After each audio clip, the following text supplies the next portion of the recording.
أعوذ بالله من الشيطان الرجيم. بسم الله الرحمن الرحيم. قل لو أنتم تملكون خزائن رحمة ربي إذا لأمسكتم خشية الإنفاق وكان الإنسان قتورا. وَلَقَدْ آتَيْنَا مُوسَى 9 آيَاتٍ بَيِّنَاتٍ فَاسْأَلْ بَنِي إِسْرَائِيلَ إِذْ جَاءَهُمْ فَقَالَ لَهُ فِرْعَوْنُ إِنِّي لَأَظُنُّكَ يَا مُوسَى مَسْحُورًا. قال لقد علمت ما أنزل هؤلاء إلا رب السماوات والأرض بصائر وإني لأظنك يا فرعون مسبورا. فأراد أن يستفزهم من الأرض فأغرقناه ومن معه جميعا. وقلنا من بعده لبني إسرائيل اسكنوا الأرض فإذا جاء وعد الآخرة جئنا بكم لفيفا. صدق اللہ العظیم. بزرگوں، پیارے بھائیوں،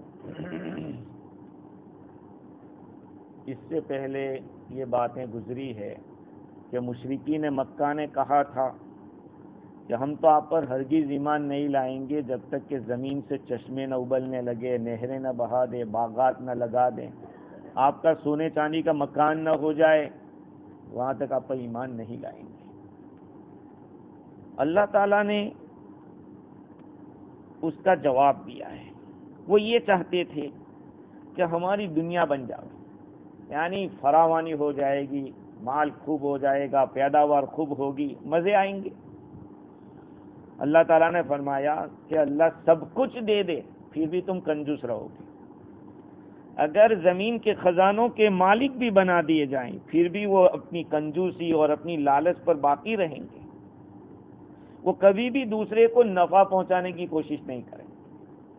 مکہ والوں کو یہ کہا گیا ہے، قُل لَوْ أَنْتُمْ تَمْلِكُونَ خَزَائِنَ رَحْمَتِ رَبِّي. یہ نبی جی آپ بتا دو کہ اگر تم لوگ میرے رب کی رحمت کے خزانوں کے مالک ہو جاؤ گے، اِذًا لَأَمْسَكْتُمْ خَشْيَةَ الْإِنفَاقِ، تب بھی تم لوگ محتاج ہو جانے کے ڈر سے روکے رکھو گے. روکنا کنجوسی کو کہتے ہیں. تم نکال نہیں پاؤ گے، خرچ نہیں کر پاؤ گے. یہ اللہ تعالیٰ فرماتے ہیں. اب مطلب یہ کہ تمہارے اندر دوسرے کی مدد کا جذبہ نہیں ہے. مشرکین مکہ کو یہ کہا گیا تم میں دوسرے کی مدد کا جذبہ نہیں ہے. امام راضی فرماتے کہ رحمت کے خزانے کیا ہے؟ مطلب میرے رب کی رحمت کے خزانوں کے تم مالک ہو جاؤ. تو خزانے سے کیا مراد ہے؟ بھائی اللہ تعالیٰ کی خزانے کی کوئی انتہا نہیں. آدم علیہ السلام سے لے کر آج تک لوگ کھاتے ہی جا رہے.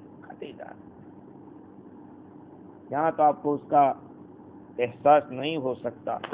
حج کے زمانے میں آپ چلے جاؤ، ابھی بھی ایسا منظر لگتا ہے. ایک میسج آیا تھا انگلینڈ سے، تو کہہ رہے ہیں کہ ابھی ایسا لگ رہا ہے کہ رمضان چل رہا ہے یا حج کا موسم چل رہا ہے. اتنی پبلک ہے دونوں جگہ، حرمین شریف میں، مکہ مکرمہ دونوں میں، مدینہ منورہ میں بھی اتنے لوگ.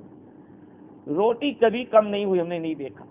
اللہ کے فضل سے 12 دفعہ گیا، لیکن کبھی ایسا نہیں ہو کہ پانی نہیں مل رہا ہے. یہاں ہمارے دنیا لوگوں کی جو شادیاں ہوتی ہے، پروگرام ہوتے ہیں، تہوار ہوتے ہیں، تو کمپلین آتی ہے کہ پانی نہیں ہے، کھانا نہیں ہے، روٹی نہیں. آج تک میں نے کبھی نہیں سنا کہ وہاں پر چاول کی کمی آ گئی یا روٹی کی کمی. اللہ کے خزانے ختم نہیں ہوں گے. خزانے اس کے لامتناہی ہے. تو اللہ تعالیٰ کی خیر، اللہ تعالیٰ کی نعمت کے خزانے اگر تم کو مل بھی جائے تب بھی تم لالچو رہو گے. ہاں یہ اللہ تعالیٰ نے ان لوگوں کی برائی بتلانے میں انتہا کر دی کہ انتہائی درجے کے کنجوس ہے. یعنی اب مراد خزائن سے رزق یا نعمتیں، یہ دونوں مراد ہو سکتی. وَكَانَ الْإِنسَانُ قَتُورًا، اللہ تعالیٰ نے فرمایا کہ انسان تو ایسے بھی کنجوس ہے. کیا کہا؟ اللہ تعالیٰ کہہ رہے ہیں، میں کہوں تو بات الگ ہے. اللہ تعالیٰ فرمایا وَكَانَ الْإِنسَانُ قَتُورًا، انسان تو کنجوس آدمی. اب سوال ہوتا ہے کہ کہاں کنجوس؟ بہت سارے لوگ سخاوت کر رہے ہیں، دیکھو کھلا رہے ہیں پلا رہے ہیں. یہ سخاوت نہیں تو اور کیا ہے؟ الحمدللہ آج بھی امت میں لوگ ہیں کھلانے پلانے والے، جذبات ہیں. تو پھر ان کو کیا کہیں گے؟ قرآن تو کہہ رہا ہے کہ انسان کنجوس ہے.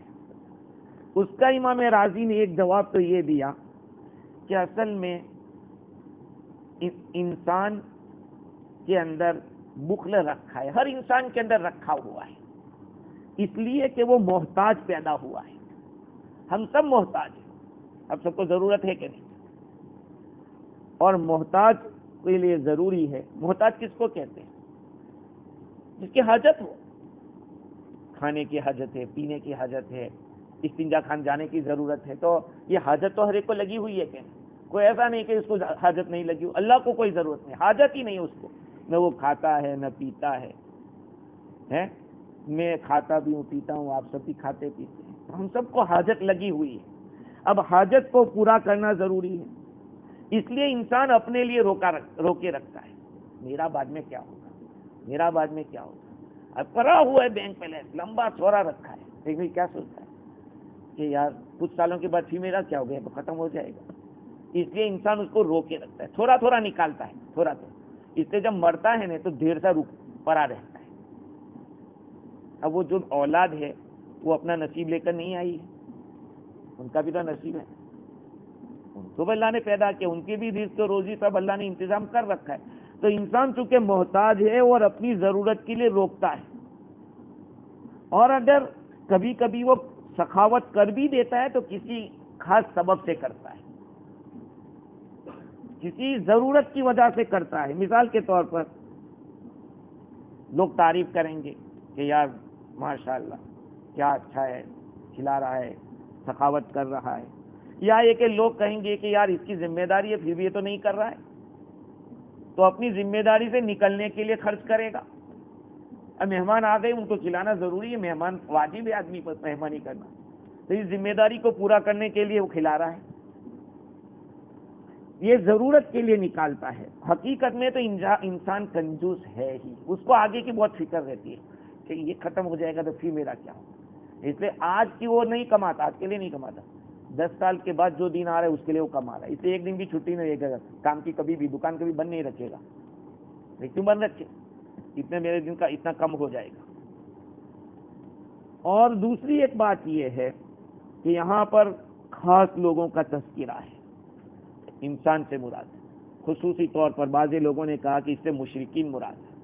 آپ دیکھیں کتنا کماتے ہیں مشرک لوگ بھی، کتنا کماتے ہیں. اب میں مشرک کہہ رہا ہوں بھائی، قرآن نے بھی مشرک کہا ہے نہیں. اب ان کے لیے میں کہوں کہ مشرک سے مراد شرک کرنے والا، تو قرآن کی تفسیر میں تو وہی الفاظ آئیں گے. ہاں اگر وہ ہمارے سامنے بیان میں بیٹھے، ہم تو ننو کو بھی جا کے آئے بیان. ایک دفعہ گلوں میں بیان ہوا تو نان مسلم لوگوں نے کہا یار اس کا بیان جب بھی ہو ہمیں بلایا کرو. ننو کی میں گیا تو ہم نہ مسلمان یہاں بیٹھے ہوئے تھے جنازے سے، اور ہندو لوگ وہاں دور بیٹھے. میں کہا تم بھی آ جاؤ، تم کوئی الگ نہیں ہو. ہاں ان کے سامنے اگر ایسا لفظ بولا جائے کہ کافر، تو ظاہر ہے ان کو برا لگے گا. قرآن تو قرآن ہے، قرآن نے بھی کہا ہے کافر کا لفظ، ایک دفعہ نہیں 100 دفعہ کہا ہے. ان اللہ لا يحب الکافرین، اللہ تعالیٰ کافروں سے محبت نہیں کرتا ہے. ہم لوگوں کو اپنا تھوڑا دماغ کو وسیع کرنا پڑے گا. جہاں غیر بیٹھے ہو وہاں مشرک نہ کہیں کوئی بات نہیں، وہاں کافر نہ کہیں کوئی بات نہیں، لیکن ہماری جب مجلس ہو تو ہمیں تو اس کو وہی الفاظ استعمال کرنے پڑیں گے جو قرآن نے کہے. خیر، تو اس سے مراد، انسان سے مراد یا تو شرک کرنے والے مشرک لوگ مراد ہیں، یا بعضوں نے کہا کہ سارے انسان ایسے ہیں. سارے انسان میں کنجوس پنا ہے. اور یہ جو کنجوسی کی صفت ہے میرے بھائیوں، وہ بہت ہی بری چیز ہے. بخیل ہونا، کنجوس ہونا، یہ ایک بہت بری چیز ہے. اللہ رب العزت کو جواد کا، سخاوت والا، اللہ تعالیٰ بہت سخاوت. حضور صلی اللہ علیہ وسلم بھی بڑے سخی، وہاں بخل کا نام نہیں. ایک عورت نے حضور صلی اللہ علیہ وسلم کے لیے بہترین کپڑا تیار کیا، بہترین کپڑا، اور حضور کی خدمت میں پیش کیا. آپ صلی اللہ علیہ وسلم نے پہنا، سب نے کہا بہت اچھا، مجھے اچھا لگ رہا ہے. تھوڑی دیر کے بعد ایک صحابی نے کہا کہ حضور مجھے دے دو. اللہ کے نبی گھر میں گئے، بدل کے لا دے دیا. اس آدمی کو لوگوں نے کہا یار تم بھی اچھی بات نہیں، اللہ کے نبی کبھی نہ نہیں کہتے اور آپ نے اس طرح سے لے لیا حضور کے بعد. کہا میں نے پہننے کے لیے نہیں لیا ہے، یہ میرے کفن کے لیے مانگا ہے حضور سے، کہ جب میں مر جاؤں تو مجھے یہ کفن میں پہنایا جائے. اور پھر ان کو اسی کفن میں، اسی کپڑے میں کفن دیا گیا. اللہ کے نبی کے پاس کیوں؟ دیکھو اللہ کی سخاوت، اللہ کسی کوئی پر خرچ اس لیے نہیں کرتا کہ لوگ اس کی تعریف کریں. اللہ کسی بدلے کے لیے نہیں خرچ کرتا، انسان تو بدلے کے لیے خرچ کرتا ہے. ہم کسی کی نیت پہ حملہ نہیں کر سکتے، لیکن بھائی ارے ماسٹر صاحب نے آج کیا تو دعا کی بھی تو امید ہوگی کہ نہیں بھائی لوگ دعا کریں گے میرے لیے. حاجی صاحب خرچے کو کھلا دے، وہ بھی دعا کریں گے. بھائی کسی بھی دعا لگ سکتی ہے. ارے نئی دنیا میں رہیں گے تو بعد میں مغفرت کی دعا کریں گے. ہم لوگ انسان ہیں اور ہم میں ہر ایک اپنا فائدہ سوچتا ہے، لیکن اللہ رب العزت ایسا سخی ہے کہ اس کو کسی چیز کی ضرورت نہیں، اور وہ 1000 گنا چیزیں پیدا کر سکتا ہے. اس لیے اس کے یہاں کمی نہیں ہے، وہ تو دیتا ہی رہتا ہے، دیتا ہی رہتا ہے. اس لیے اس کے خزانے ختم نہیں ہوتے. حضور اکرم صلی اللہ علیہ وسلم نے انصار کے ایک قبیلے سے فرمایا کہ تمہارا سردار کون ہے، تمہارا سردار کون ہے؟ تو کہا، ہاں بنی سلمہ سے پوچھا تھا حضور نے کہ تمہارا سردار کون ہے؟ تو ان لوگوں نے کہا کہ الجد بن قیس، باوجود اس کے کہ وہ بہت بڑا کنجوس ہے پھر بھی وہ ہمارا سردار ہے. کیا کہا؟ کہ وہ ہمارے قبیلے میں سب سے بڑا کنجوس ہے، اس کے باوجود وہ ہمارا سردار ہے. اللہ کے نبی صلی اللہ علیہ وسلم نے ارشاد فرمایا کہ ای داء ادوا من البخل، کنجوسی سے زیادہ کوئی بڑی بیماری ہو سکتی ہے؟ ایک کنجوس کا لطیفہ سناؤں آپ کو. ایک آدمی نماز پڑھنے کے لیے مسجد جا رہا تھا، تو مسجد تک پہنچا اور اس کو یاد آیا کہ میں اپنے گھر کے اندر جو دیا ہے، چراغ جلایا تھا جس میں مٹی کا تیل ڈالا تھا، کیروسین ڈالا تھا، کہا وہ میں بجھانا بھول گیا. تو وہ گھر گیا تو کہا بیوی سے کہ وہ ذرا دیا بجھا دینا. کہا کہنے کے لیے آئے؟ کہا میں نے سوچا کہ کھاموں کا اتنا تیل جل جائے گا. تو کہا کہ وہاں سے یہاں تک آئے تو چپل گھسا، وہ کیا؟ تو کہا وہ تو بغل میں نے رکھ کے، اس کو تو میں بغل میں رکھ کے آیا. تو کنجوسی کی جو صفت ہے وہ بہت بری صفت ہے. لہذا نفس کو ایک تو لالچ سے اور ایک کنجوسی سے، ان دونوں سے پاک کرنا بہت ضروری ہے. اور اس کے مقابلے میں سخاوت اور قناعت کی ضرورت ہے. آدمی سخاوت بھی کرے، قناعت جو اللہ نے ہمیں دیا ہے، انف قناعت سے بڑی کوئی دولت نہیں. آج ہم لوگوں کے پاس قناعت نہیں، جتنا بھی ہمارے پاس جمع ہو جاتا ہے لیکن ہم لوگوں کو بس نہیں ہوتا اور آنے اور کچھ جگہ ہو جائے اور ہو جائے، اس لیے یہ کھڈا بھرتا ہی نہیں. ہاں قناعت بہت بڑی صفت ہے. اور لمبی لمبی امیدیں چھوڑ دینا، یہ بھی ایک صفت. شیطان جو ہے کنجوس کو اپنا غلام بنا دیتا ہے. یاد رکھنا ہے، بہت بڑی بات ہے. شیطان کنجوس کو اپنا غلام بنا لیتا ہے، اگرچہ وہ کتنا بڑا مطیع اور فرما بردار کیوں نہ ہو. اور شیطان سخی آدمی سے دور بھاگتا ہے، اگرچہ وہ کتنا ہی نالائق کیوں نہ ہو. یہ بات یاد رکھنا. بعض لوگ نماز، روزہ، زکوٰۃ کے اندر تو کم ہوتے ہیں لیکن خرچ کرنے میں، سخاوت میں بہت آگے ہوتے ہیں. اور بعض لوگ نماز، روزہ، زکوٰۃ میں تو بہت آگے ہوتے ہیں لیکن سخاوت میں بہت پیچھے ہوتے ہیں، خرچ کرنے میں بہت پیچھے۔ شیطان ایسوں کو اپنا غلام بنا لیتا ہے، کنجوس کو شیطان وہ جدھر چاہتا ہے گھماتا ہے، لیکن جو نالائق آدمی ہے لیکن اس میں سخاوت ہے، وہ کہیں نہ کہیں اللہ تعالیٰ کے یہاں درجہ پا لیتا ہے، آخر میں بھی اپنے کو سدھار لیتا ہے۔ اس لیے میرے بھائیوں سخاوت کی صفت پیدا کرو۔ سخاوت یہ نہیں کہ تیجا کر دیا، اچھا 40واں کر دیا، لمبا چوڑا کھلا دیا، بدعت ہے، وہ غلط ہے۔ اس لیے میں ایک بات آپ کو کہتا ہوں کہ بلا وجہ بھی کھلانے کی عادت پیدا کرو، بلا وجہ یعنی بہت سارے لوگ انتظار کرتے ہیں کہ 40واں آوے تک کھلائے گا، تیجا آئے گا تو اچھا کھلاؤں گا، یا سال برسی ہوگی تو کھلاؤں گا۔ ارے اس کا انتظار کیوں کرتے؟ ایسے ہی جماعت آئی ہے، اچھی دعوت کرو، مہمان کے لیے خوب کھلاؤ، ان کو اکرام کرو۔ جماعت نہیں ہے تو پھر مدرسے کے طلبہ ہیں، تعلقات والے دوست و احباب ہیں، سخاوت ہونا ضروری ہے، وہ صفت بہت اونچی صفت ہے۔ اسی لیے اللہ والوں کے یہاں لنگر کھانے چلتے رہے ہیں۔ شیخ عبد القادر جیلانی میں کھانا چل رہا ہے، آج نظام الدین کے اندر کئی سالوں سے کھانا چل رہا ہے، کئی 100 لوگ کھاتے ہیں۔ یہ ہے سخاوت۔ ہاں، اللہ والے یہ نہیں سوچتے کہ کتنا۔ میں نے شیخ زکریا رحمۃ اللہ علیہ کے بیٹے مولانا بھائی طلحہ دامت برکاتہم کو دیکھا، کوئی جاوے ایسا ہاتھ ڈالے، اور بیٹا یہ لے آنا، اور نکالتے ہی رہے۔ تو سخاوت پیدا کرو اپنے اندر۔ ہاں، ختم نہیں ہو جائے گا، وہ تو آتا ہی رہے گا، اللہ تعالیٰ دیتا رہے گا۔ ہم لوگ انتظار میں رہتے ہیں کہ کوئی ایسا واقعہ یا کوئی ایسی چیز پیش آوے یا کوئی تہوار آئے تو کچھ کریں گے، اس کے انتظار میں نہیں رہنا چاہیے۔ حضرت زین العابدین رحمت اللہ علیہ کو ایک آدمی ملا اور اس نے بہت ساری گالیاں دی۔ حضرت زین العابدین رضی اللہ عنہ کے بہت سارے غلام اور بہت سارے لوگ تھے، کھڑے ہو گئے، اچھا ہمارے شیخ کو گالی دیتا ہے۔ حضرت نے کہا کہ چپ کرو، رہنے دو۔ فرمایا کہ بھائی دیکھ، تو نے جو کچھ کہا ہے نا، اس سے زیادہ برائیاں میرے اندر ہیں۔ تو نے جو کہا ہے وہ تو کم ہے، اس سے زیادہ برائیاں میرے اندر ہے جو تیرے سامنے چھپی ہوئی ہے۔ تیری کوئی ضرورت ہو تو مجھے بتا دے، میں تیری مدد کروں گا۔ وہ آدمی شرمندہ ہو گیا۔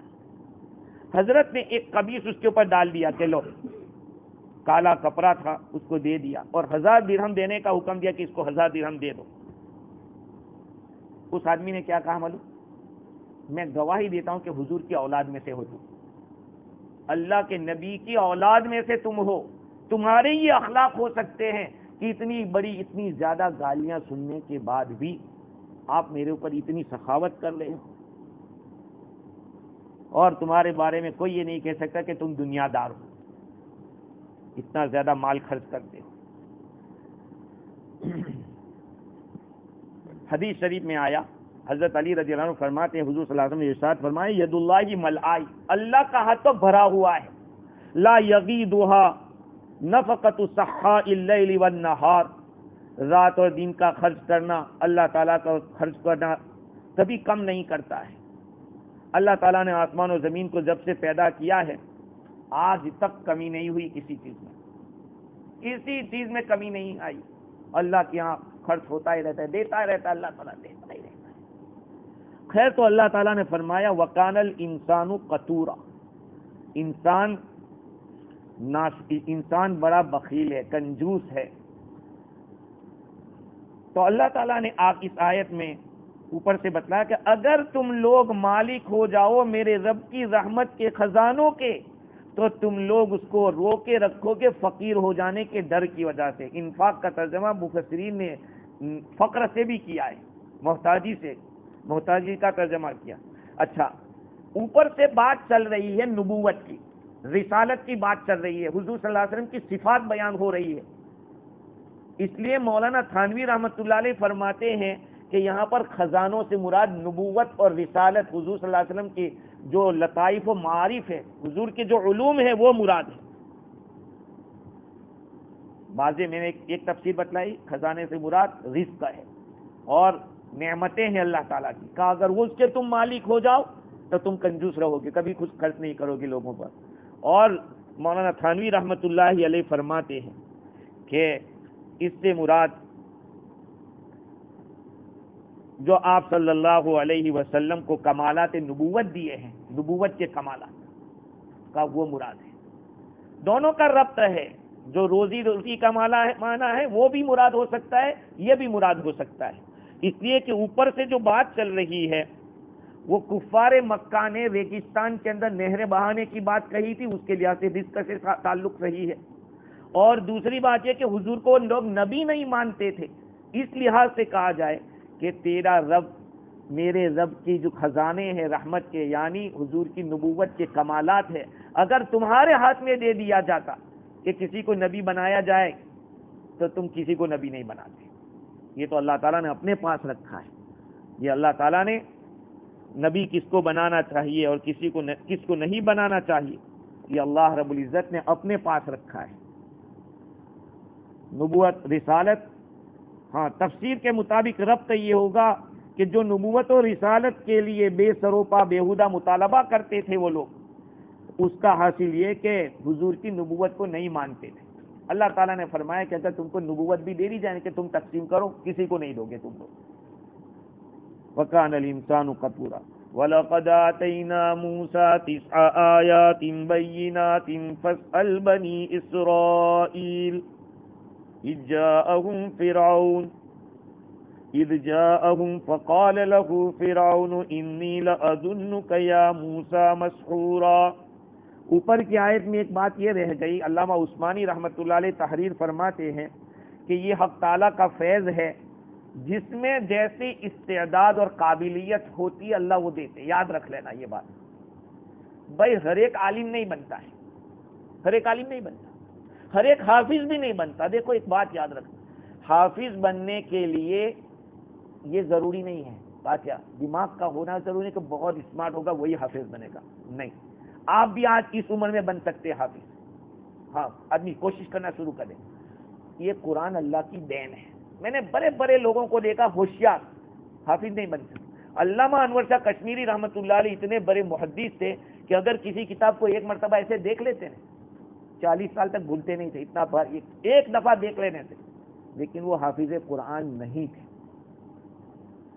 میں نے ایسا دیکھا کہ جو اسکولوں میں نہیں چلتے تھے مدرسے میں آئے بڑے اچھے حافظ ہوئے۔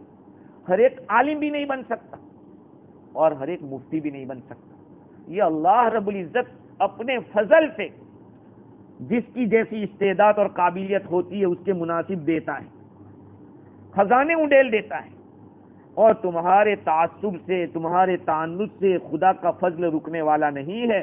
محمد صلی اللہ علیہ وسلم کے طفیل میں جو خزانے آپ کے متبعین کو ملنے والے ہیں وہ مل کر رہیں گے۔ آپ صلی اللہ علیہ وسلم اور ان کے پیرو دریا دلی سے اس دولت کو بنی نوع انسان پر خرچ کریں گے۔ دیکھا علماء لوگ دیکھتے ہیں، آپ لوگ علم لوگوں میں تقسیم کرتے رہتے، اللہ بڑھاتا ہے علم۔ آپ کے پاس جتنا علم ہے آپ دوسرے کو دیجیے، کوئی ضروری نہیں ہے کہ آپ مولانا نہیں بنے ہیں، مولانا بنے ہیں تبھی آپ کو کرنے کا، نہیں، آپ کے پاس جتنا علم ہے آپ اتنا ڈیلیور کیجیے، اللہ تعالیٰ دوسرا علم آپ کو دے گا، آپ اس کو پڑھائیے، دوسروں کو سمجھائیے، سکھائیے جتنا جانتے ہو، یہ ہر مسلمان کی ذمہ داری۔ خیر آگے اللہ تعالیٰ فرماتے ہیں وَلَقَدْ آتَيْنَا مُوسَىٰ 9 آيَاتٍ بَيِّنَاتٍ۔ ارے یہ لوگ مکہ والے خاموخواہ دلیلیں مانگتے ہیں، بنی اسرائیل کو ہم نے 9 دلیلیں دی تھی، 9 دلیلیں، پھر بھی نہیں مانتے تھے۔ اللہ تعالیٰ آگے وہ بتلا رہے ہیں وَلَقَدْ آتَيْنَا مُوسَىٰ 9 آيَاتٍ بَيِّنَاتٍ، اور یقیناً ہم نے موسیٰ علیہ السلام کو 9 واضح نشانیاں دی تھی۔ فَاسْأَلْ بَنِي إِسْرَائِيلَ إِذْ جَاءَهُمْ، آپ بنی اسرائیل سے نبی جی پوچھ لیجئے جبکہ ان کے پاس موسیٰ علیہ السلام آئے تھے۔ وَقَالَ لَهُ فِرْعَوْنُ، موسیٰ علیہ السلام سے فرعون نے کہا إِنِّي لَأَظُنُّكَ يَا مُوسَىٰ مَسْحُورًا، اے موسیٰ مجھے تو ایسا لگتا ہے کہ تم پر جادو کیا گیا ہے، یہ جو باتیں تم کرتے ہو نا کہ اللہ ایک ہے اور یہ سب، ایسا لگتا ہے تم پہ جادو ہوا ہے، یہ جادو کی وجہ سے ایسے بکواس، نعوذ باللہ بکواس کر رہے ہو۔ ان کا کہنا یہ تھا، ان کا کہنا یہ تھا کہ تمہارے پر کچھ، جیسے ہمارے یہاں کچھ بھی ہوتا ہے کہ ہوا پھیر ہو گیا، کہ بھائی لڑکی بھاگ گئی کہ ہوا پھیر، لڑکا بھاگ ہوا پھیر، تو بھائی ہوا پھیر ہوئی نا، قرآن سکھاؤ ان کو، صورتیں سکھاؤ، کچھ اور بات بھی تو ہو سکتی ہے۔ وہ بھی ہوتا ہے، اس کا میں انکار نہیں کہتا، بعض بعض ہوتا ہے، لیکن ہر جگہ وہی لا کے رکھ دینا ہوتا ہے۔ فی جی میں بہت زیادہ جنات ہیں بھائی، چھوٹے چھوٹے، شمیم ماما کو پوچھنا، ہاں چھوٹے چھوٹے بہت ہے، لیکن اس کا یہ مطلب نہیں کہ ہر ایک کے ساتھ وہی لگ جاتا ہے۔ قرآن پڑھو، قرآن سے بھاگیں گے وہ لوگ۔ خیر، تو اللہ تعالیٰ فرماتے کہ ہم نے موسیٰ علیہ السلام کو 9 نشانیاں واضح عطا فرما، 9 نہیں، 9 سے زیادہ دی تھی، یہ تو ایک ساتھ 9 بتائی ہے۔ امام رازی رحمت اللہ علیہ نے تقریباً 16 بتائی کہ 16 نشانیاں عطا فرمائی تھی۔ اس آیت کا ماقبل سے ربط یہ ہے، امام رازی لکھتے ہیں کہ اللہ تعالیٰ نے بنی مکہ والوں کو جواب دیا ہے، وہ جو کہتے ہیں نا کہ یہ کر دو، نہریں لے آؤ، یہ آؤ، اللہ تعالیٰ نے اس کا جواب دیا۔ کیسا جواب؟ کہ ہم نے موسیٰ علیہ السلام کو بھی ایسے ہی معجزے دیے تھے جو انہوں نے طلب کیے تھے، بلکہ جو مانگا اس سے بڑے بڑے دیے تھے، مضبوط مضبوط۔ لیکن اگر ہمارے علم میں ایک مصلحت نہ ہوتی کہ اگر میں معجزہ دکھا دوں گا جو تم مانگتے ہو، پھر نہیں مانو گے تو تم ہلاک کر دیے جاؤ گے، یہ مصلحت تھی اللہ کی، اس لیے معجزات جو مکہ والوں نے مانگے تھے وہ نہیں دکھائے۔ موسیٰ علیہ السلام کے حق میں ویسا ہی ہوا۔ سب سے پہلا معجزہ موسیٰ علیہ السلام کی زبان کے اندر یہ لکنت تھی، لکنت، واقعہ لمبا ہے۔ حضرت موسیٰ علیہ السلام کے بارے میں فرعون کو پتا چلا کہ اسی کے ہاتھ میں میری حکومت جائے گی، تو موسیٰ علیہ السلام چھوٹے تھے، ایک مرتبہ فرعون کی داڑھی پکڑ لی، دیکھا فرعون بھی داڑھی رکھتا تھا، دیکھو فرعون بھی داڑھی رکھتا تھا۔ اور ایک بات بتاؤں آپ کو، اگر آپ لوگ سائنٹسٹ پرانے جتنے دیکھنے جاؤ گے وہ سب داڑھی رکھتے تھے، بڑے بڑے سائنٹسٹ بغیر داڑھی کے نہیں تھے، پوری داڑھی رکھتے تھے، پوری داڑھی۔ ہاں، تو موسیٰ علیہ السلام نے فرعون کی داڑھی پکڑ لی، تو فرعون نے کہا دیکھا ان کے ہاتھ میں میری حکومت چلی ہے، اس کے ہاتھ ہی جائے گی۔ کہا یہ وہ تو بچہ ہے، وہ کہاں سمجھتا ہے، کہاں بچہ ہے، اچھا ٹھیک ہے چلو آگ لے آؤ، دیکھتے ہیں بچہ ہے کہ نہیں۔ موسیٰ علیہ السلام نے انگارہ لیا، منہ میں ڈال دیا، تو اس سے لکنت پیدا ہو گئی، زبان اچھی طرح چلتی نہیں تھی۔ اللہ رب العزت نے ان کی اس لکنت کو دور کر دیا تو وہ اچھی طرح بولنے لگے، یہ ایک معجزہ۔ دوسرا، ڈنڈا ڈالتے تھے سانپ بن جاتا تھا۔ تیسرا، سانپ کا رسیوں کو نگل جانا، اور کتنی، ڈنڈا تو ایک ہی تھا موسیٰ علیہ السلام کا، اور جادوگروں نے کتنی رسیاں اور ڈنڈیاں ڈال کے سانپ بنائے تھے، سب کو نگل گیا وہ، یہ ایک معجزہ۔ ایک معجزہ، حضرت موسیٰ علیہ السلام سے ہاتھ ڈالتے تھے تو چمکدار ہو کے نکلتا تھا، ید بیضا جس کو کہتے ہیں، وائٹ ہینڈ۔ اسی طرح سے طوفان اللہ تعالیٰ لایا ان کے اوپر، بڑا بھاری طوفان آیا، اور ٹڈی، ان کی جو کھیتی جو کچھ تھا اس کے اوپر اللہ تعالیٰ نے ایک ایسا پرندہ جیسا ڈالا کہ سب خلاص کر دیا، اور چچڑی، جوئیں ڈال دی اللہ تعالیٰ نے، کھانے میں بھی جوئیں نکل رہی ہے، کچھ کر رہے ہیں جوئیں نکل رہی ہیں، مینڈک، فراگ، ابھی روٹی پک رہی ہے اور وہاں مینڈک نکل رہے ہیں، کھانا کھا رہے ہیں، پیالے میں سالن نکالا اس میں مینڈک نکل رہا ہے، یہ اللہ تعالیٰ نے ان کے اوپر عذاب ڈالا تھا۔ اسی طرح سے خون، جہاں دیکھو خون ہی نکل رہا ہے، کھانا اچھا خاصا پک رہا ہے، پلیٹ میں آتا ہے خون بن جاتا ہے۔ اسی طرح سے موسیٰ علیہ السلام نے سمندر کے ٹکڑے کر دیے، 12 راستے کر دیے۔ اسی طرح سے پتھر تھا، اس پتھر پر مارتے تھے پانی نکل جاتا تھا۔ اسی طرح سے پہاڑ کو ان کے اوپر سائبان کر دیا۔ اللہ تعالیٰ نے من و سلوہ اتارا ان کے اوپر، روزانہ صبح میں درخت کے پتوں کے اوپر حلوہ گرتا تھا، بغیر محنت کے نکال کے کھا لو، اور پرندہ اترتا رہا اس کو پکڑ لو اور ذبح کر کے اس کو گوشت کھا لو، بس یہی کرنا تھا، اور کوئی محنت نہیں کرنے کی، دکان پہ جانے کی ضرورت نہیں تھی۔ کتنا اچھا تھا، لیکن ان کو تکلیف ہوئی یہ کھانے سے، کہا کہ نہیں ہم کو تو ویجیٹیبل کھانا ہے، کہا ٹھیک جاؤ تو بھی دیہات میں۔ وہ مولانا اسماعیل گوجرال کہتے رہتے ہیں کہ بنی اسرائیل نے دال مانگی تھی، وہ ہمارے پلے پڑ گئی ہے دال، اور یہ ان لوگوں نے مانگی تھی بنی اسرائیل نے، وہ ہمارے پلے پڑ گئی کہ دال ہمیں ملنے لگی۔ خیر، تو یہ سب معجزات۔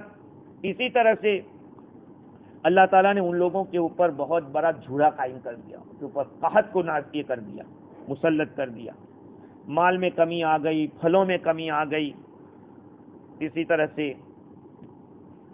پیداوار کے اندر جو آٹا ہے، درہم ہے، دنانیر ہے، اس سب کے اندر ان کو کمی آ گئی. یہ ساری نشانیاں ہیں. تو سوال یہ ہے کہ اتنی ساری نشانیاں، 16 نشانیاں، پھر 9 کیوں بتائی؟ تو بھائی 9 جو مضبوط بڑی بڑی ہے، جس میں بعضوں نے کہا کہ ایک تو عصا ہے، طوفان ہے، تدبی ہے، جوئیں ہے، مینڈک ہے، خون ہے، سمندر کا ٹکڑے ہو جانا ہے، اندر راستے ہو جانا، اور اسی طرح سے گرا دانت کی، منہ کی جو لکنت تھی وہ نکل جانا. یہ 9 مراد ہے. بعض مفسرین یہ فرماتے ہیں کہ اس سے مراد 9 اعمال ہیں.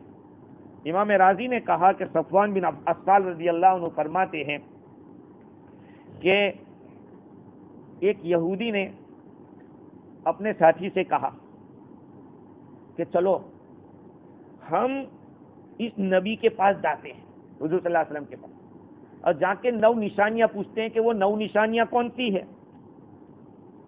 یہ دونوں گئے حضور کے پاس اور انہوں نے کہا کہ آپ 9 نشانیاں بتائیے، 9 آیتیں بتائیے. تو فرمایا کہ ایک، شرک مت کرو کسی چیز کو، چوری مت کرو، زنا مت کرو، قتل مت کرو، جادو مت کرو، سود مت کھاؤ، کسی پاک دامن عورت پہ الزام مت لگاؤ، اور میدان جنگ سے بھاگو مت، اور یہودیوں خاص طور پر سیٹرڈے کے معاملے میں زیادتی مت کرو. وہ کیا کرتے تھے؟ ان کو منع کیا گیا تھا کہ سیٹرڈے کو فشنگ نہیں کرنے کا. اگر یہ حکم ہمارے لیے ہوتا تو بہت مشکل ہو جاتا ماسٹر سمیر کے لیے. اور بھی بہت سارے لوگ سیٹرڈے کو فشنگ میں جاتے ہیں، تو ہمارے تو مشکل ہو جاتا. تو بنی اسرائیل کیا کرتے؟ جمعہ کے دن شام کو ہی جال ڈال دیتے. اب سنی سے تو زیادہ مچھلی آتی تو سب پھنس جاتی اور سنڈے کو نکالتے، اور یہ سوچتے کہ ہم نے سیٹرڈے کو شکار نہیں کیا ہے. یہ چال کھیلتے تھے اللہ کے ساتھ. ان کے اوپر عذاب آیا اللہ تعالیٰ کا. خیر، تو 2 یہودی کھڑے ہوئے دونوں، اور حضور اکرم صلی اللہ علیہ وسلم کے دونوں ہاتھوں کو بوسا لیا، دونوں پاؤں کو بوسا لیا، اور کہا کہ ہم گواہی دیتے ہیں کہ آپ سچے نبی ہیں، لیکن ہمیں اگر ڈر نہ ہوتا کہ یہودی لوگ ہم کو مار ڈالیں گے تو ہم آپ پر ضرور ایمان لے آتے اور آپ کا کلمہ پڑھ لیتے. یہ ایک روایت ہے جس کو راضی نے نقل کیا، لیکن تفسیر مظہری میں اس کے آگے یہ نقل کیا ہے کہ حضور صلی اللہ علیہ وسلم نے فرمایا کہ پھر تم ایمان کیوں نہیں لاتے جب مجھے مانتے ہو کہ میں سچا ہوں بھی. تو کہا کہ دیکھو، داؤد علیہ السلام نے ایک بات بتلائی تھی کہ ہماری اولاد کے اندر نبی رہے، ہمیشہ نبی رہے. اب اگر ہم آپ کو مان لیں گے نبی تو یہودی لوگ ہمیں قتل کر ڈالیں گے، اس لیے ہم آپ کا اتباع نہیں کرتے. اور بغوی نے یہ روایت اس طرح سے نقل کی کہ ایک یہودی نے اپنے ساتھی سے کہا کہ چلو اس نبی کے پاس ہم جاتے ہیں. تو کہا دوسرے نے کہ نبی مت بول، اگر نبی بولے گا نا تو وہ سن لیں گے تو ان کو تو 4 چاند لگ جائیں گے، وہ تو 4 چاند لگ جائیں گے. دیکھو یہودی بھی نبی کہہ رہے ہیں مجھ کو، اس لیے نبی مت کہو ان کو. اس کے بعد ان لوگوں نے سوال کیا حضور صلی اللہ علیہ وسلم سے. آپ صلی اللہ علیہ وسلم نے ان کے سامنے پوری شریعت کو بتلایا کہ شریعت میں ایسا ہے. خیر، وَلَقَدْ آتَيْنَا مُوسَىٰ 9 آیَاتٍ بَيِّنَاتٍ، ہم نے یقیناً موسیٰ علیہ السلام کو 9 واضح نشانیاں عطا فرمائی. فَاسْأَلْ بَنِي اسرائیل، یہ بیچ میں جملہ جو آ گیا ہے وہ حضور کو حکم دیا کہ آپ چاہو تو یہ بنی اسرائیل سے پوچھ لو. اس زمانے کے بنی اسرائیل تھے. اب ان لوگوں کو کیا پوچھنے کا، ان کے باپ دادا نے جو کیا تھا ان کو زیادہ معلوم ہوگا، انہی کو پوچھ لو. اذ جاءہ، جبکہ موسیٰ علیہ السلام ان کے پاس آئے، جب موسیٰ علیہ السلام ان لوگوں کے پاس گئے تھے تو کہا کہ یہ 9 نشانیاں لے کر گئے.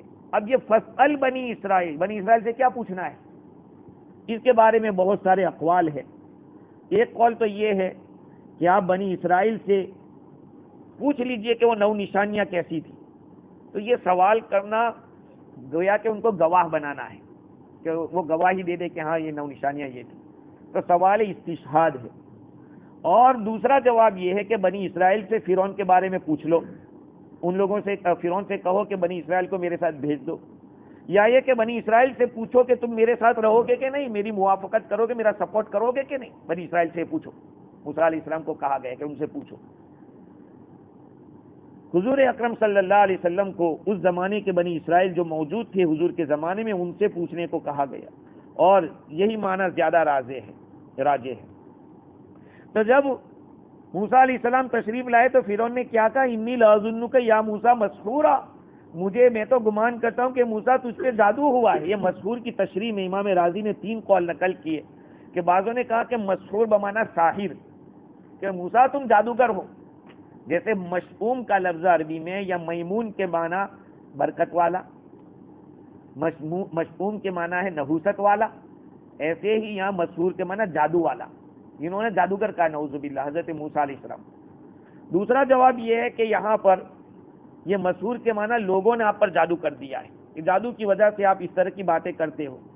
اور محمد ابن جریر طبری کا کہنا یہ ہے کہ اس کا مطلب یہ کہ آپ کو علم سحر دیا گیا ہے. قال لقد علمت ما انزل هؤلاء الا رب السماوات والارض بصائر.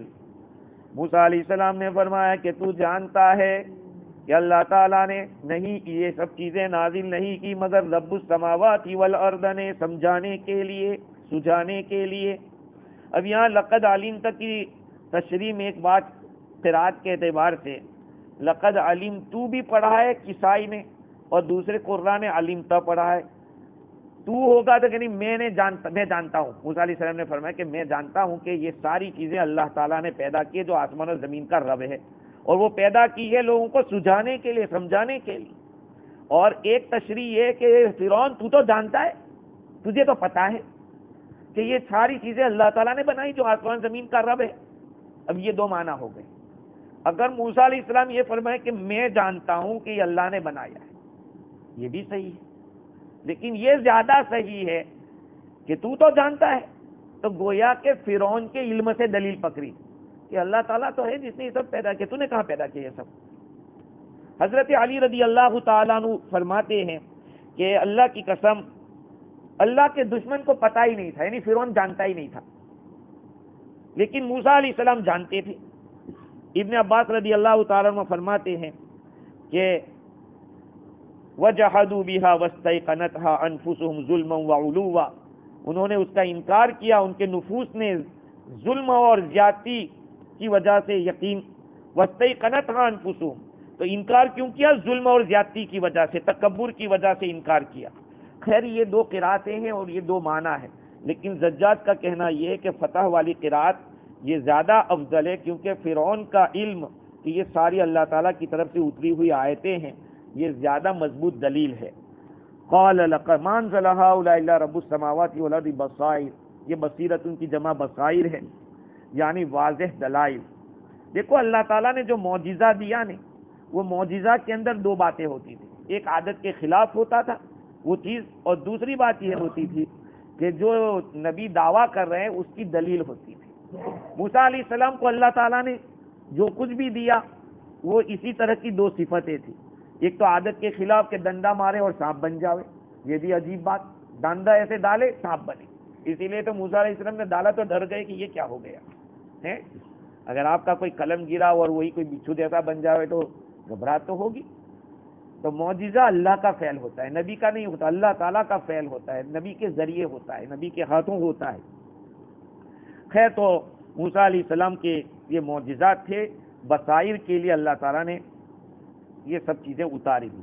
موسیٰ علیہ السلام نے فرمایا وَإِنِّي لَأَظُنُّكَ يَا فِرْعَوْنُ مَثْبُورًا. اے فرعون میں تو لگتا تیرے دن آ گئے. یہ ترجمہ مولانا تھانوی رحمۃ اللہ علیہ نے کی. یہ فرعون میں جانتا ہوں، میں سمجھتا ہوں کہ تیرے دن آ چکے ہیں. اور ایک ترجمہ یہ کہ میرا گمان ہے کہ تو ہلاک ہونے والا ہے. إِنِّي لَأَظُنُّكَ يَا فِرْعَوْنُ مَثْبُورًا فَأَرَادَ أَن يَسْتَفِزَّهُمْ. مسبورہ کی تشریح کے اندر بھی علماء نے مختلف اقوال لکھے. ایک قول یہ لکھا کہ ہلاک ہونے والا ہے. ایک ترجمہ بعض لوگوں نے یہ بھی کیا ہے کہ مردود ہو گیا ہے، تو مردود ہونے والا ہے. مسبور ایک معنی ملعون کے بھی ہے، یا خیر سے تجھ کو محروم کیا جائے گا. فَأَرَادَ أَن يَسْتَفِزَّهُمْ مِنَ الْأَرْضِ. تو فرعون نے ارادہ کیا کہ موسیٰ علیہ السلام ان کی قوم کو زمین سے نکال دے. استفزاز جڑ اکھاڑنے کے معنی میں آتا ہے اصل تو، کہ فرعون نے چاہا تھا کہ موسیٰ علیہ السلام ان کی قوم کی جڑ اکھاڑ کے رکھ دے، لیکن اللہ کی ذات دیکھیے، جو فرعون جڑ اکھاڑنے نکلا تھا اسی کی جڑ اللہ نے اکھاڑ دی. آگے کیا فرمایا؟ فَأَغْرَقْنَاهُ وَمَن مَّعَهُ جَمِيعًا. ہم نے فرعون کو اور اس کے جتنے ساتھی تھے سب کو ڈبو دیا.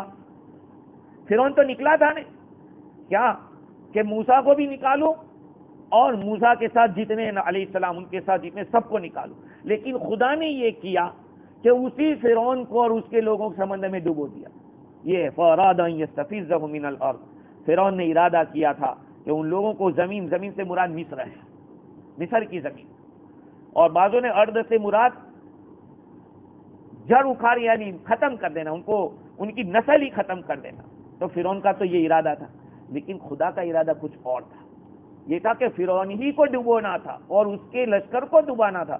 فَأَغْرَقْنَاهُ وَمَن مَّعَهُ جَمِيعًا, تو ہم نے فرعون کو اور اس کے ساتھ جتنے تھے سب کو ڈبو دیا. وَقُلْنَا مِن بَعْدِهِ لِبَنِي إِسْرَائِيلَ اسْكُنُوا الْأَرْضَ فَإِذَا جَاءَ وَعْدُ الْآخِرَةِ جِئْنَا بِكُمْ لَفِيفًا, اور ہم نے اس کے بعد بنی اسرائیل سے کہا رہو آرام سے زمین کے اندر, یہ سب تمہارا ہی ہے. یہ جو دشمن تمہارے تھے ان کو تو ہم نے نکال دیے, وہ تو ڈوب گئے, ختم ہو گئے, اب تم آرام سے رہو. اور جب آخرت کا جب آخری وعدہ آئے گا, قیامت کا دن ہوگا, تو سب جماعت در جماعت آئیں گے, قبروں سے نکلیں گے لوگ اس وقت. فَإِذَا جَاءَ وَعْدُ الْآخِرَةِ. خیر, مزید گفتگو انشاءاللہ آئندہ اگر موقع ملا تو کریں گے اور تفسیر کو پورا کریں گے. سبحان اللہ سبحان اللہ.